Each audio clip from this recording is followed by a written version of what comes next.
Que doit-on comprendre? Mais comprendre que la dignité humaine ne doit pas être perdue, que l'esclavage ne doit pas devenir un héritage, disait Martin Luther King.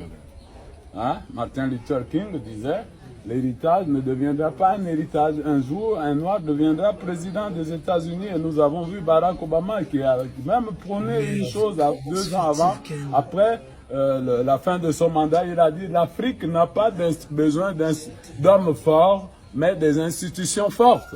Disait Barack Obama. L'Afrique n'a pas besoin d'hommes forts, mais des institutions fortes. Est-ce que nous avons réellement des institutions fortes? Oui, nous en avons. Mais le problème, ce sont les mentalités des hommes qui sont futiles.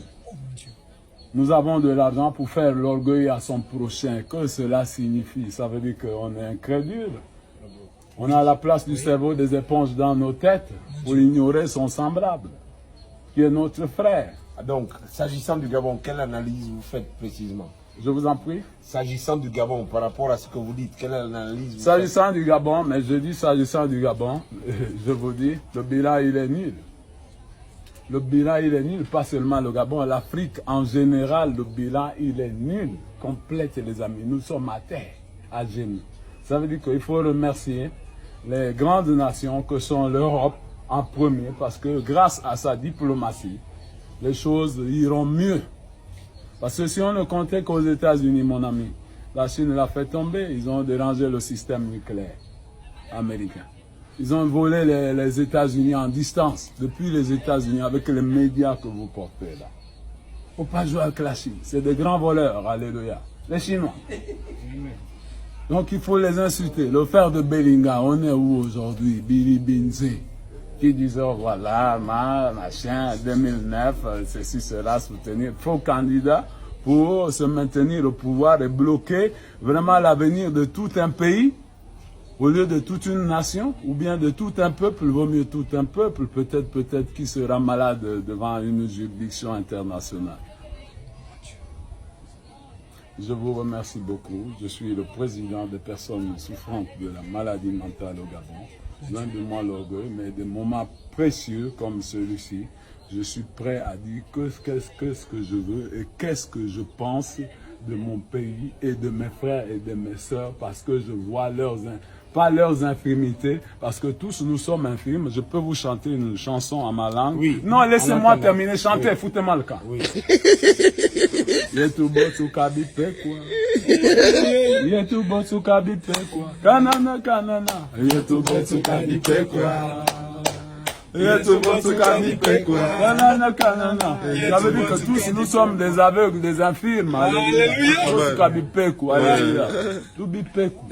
Mais finalement, c'est lorsque vous voyez un tradit praticien va en brousse avant de taper sur l'IPEC ou même en question l'Écosse pour que ça tombe pour venir soigner un malade, un patient, ou bien donner l'enfant à celui qui en cherche, parce que les arbres de la forêt ont toujours été pour nous quelque chose de sacré. Parlons par exemple de l'Iboga. Là, je suis avec du thé, peut-être de quoi? Des États-Unis? Bien, c'est la Norvège, ça? Indien. C'est du thé norvégien? Indien. C'est du thé indien. Ben, attendez, je vais lire un peu.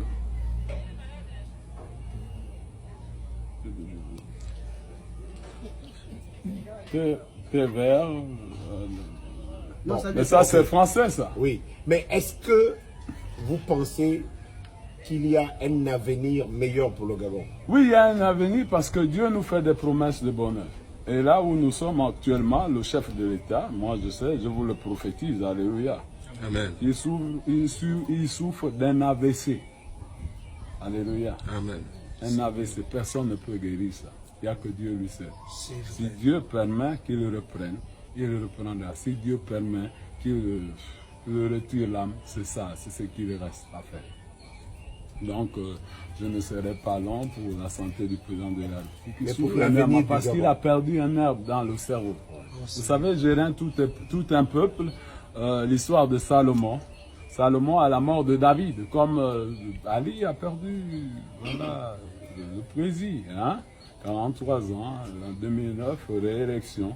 Voilà, Gabao, dans la ville de Gabao, Salomon fait une vision avant son intronisation au palais, à la place de son père. Il fait une vision.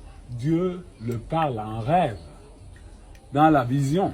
Mais il ne voit pas Dieu, mais il entend la voix de Dieu qui le parle. Parle, il répond, parle, parle, Seigneur. Ton serviteur écoute. Parle, parle, Seigneur. Ton serviteur écoute. Et Salomon répond, qu'as-tu à me dire, Seigneur, comme le général de Mappan disait en prison, qu'as-tu à me dire, Seigneur, qu'as-tu à me dire de toi. Comme il disait en prison, il répond, parle, parle, Seigneur, ton serviteur. Et il entend ton serviteur, écoute, il entend une voix qui lui parle, dit, Salomon, Salomon, que veux-tu que je te donne dans ta vie, ce que